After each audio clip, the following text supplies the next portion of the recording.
Okay, here we have an Audi S8 2012, drove over 200k km, and we're going to change the PCV. It's a lot of work, but as you can see, she's in mint condition, so she is totally worth it.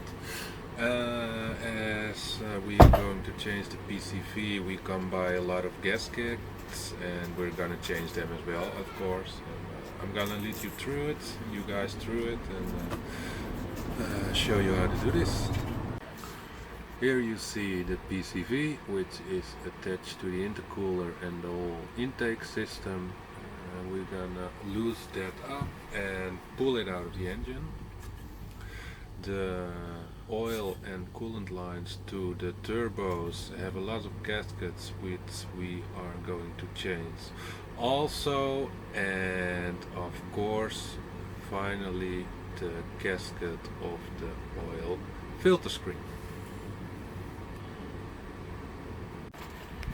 Okay, first loosen all the screws from the protector underneath the car. It's the first step of the project, and I recommend to put all the screws in one bag and just lay it aside for later. Then we're gonna get rid of these protectors, the bars and the air filters. The protector is a real joke, you can put it through real easy.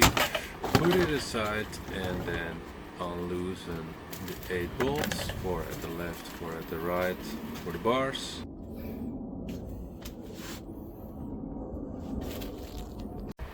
Quick tip for unclear. Then we can unloosen these hose clamps and unscrew all the screws from the air filter box. Now it's getting a bit more difficult. I recommend to put some paper or something in the air intake. For the dust, you can unloose all these 6 bolts. You can unloose all these hose clamps on both sides. The hose clamps here as well as the hose clamp over there in the middle, and all the electrics at the left and the right. You can pull it off and undo these 2 hoses.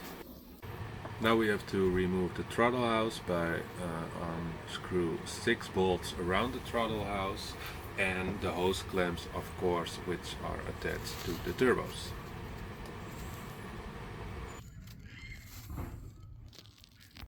And then pull the throttle house up.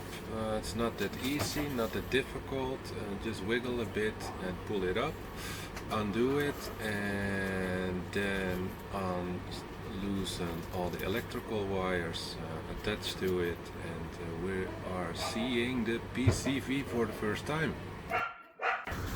As we see here, the PCV is attached with 3 bolts, and we have to unloose that to get the PCV off. Now we unscrew these, unclamp a couple of hoses and get rid of the vacuum balls beneath it. As you can see here, there are 6 bolts which holds the whole intake system, and we have to get rid of them all. As you can see, I've removed the coolant hose for some more space and to drain some fluid, which I renew at the end. If you've loosened all the bolts, you can pull it a bit, and you can feel it that it will come loose very easy.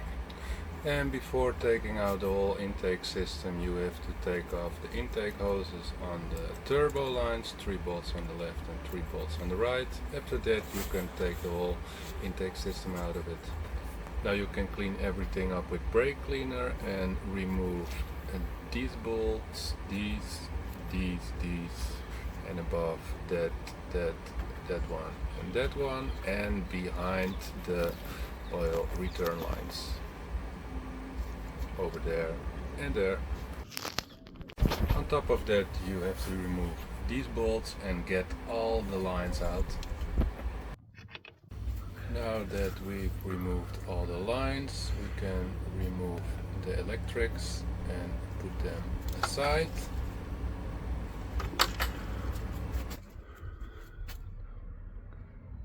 Now we're going to unloose all the bolts on the oil screen filter and of course remove the oil return lines on the back.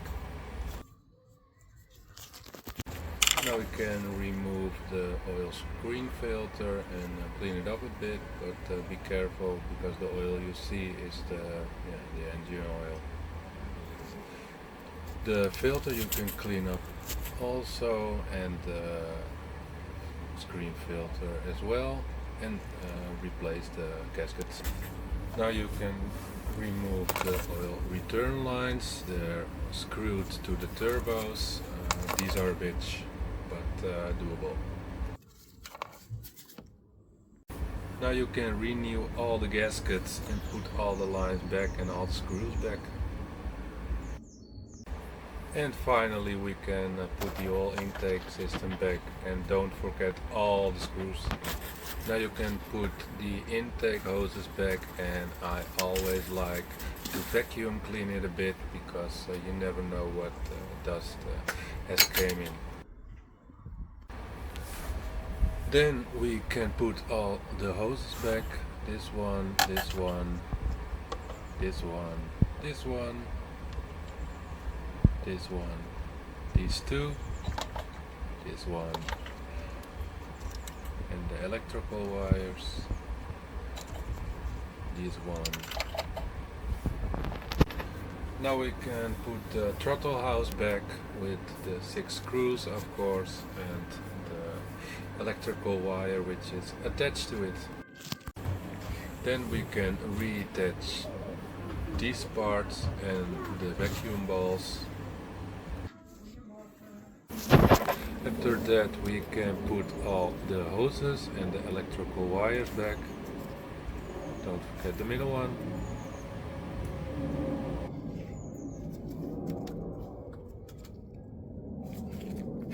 So when you've done all that, you can reinstall the air filter houses and the bars with the 8 bolts, and then start the car. And remember, it was a big job, so the first start will not gonna be very easy.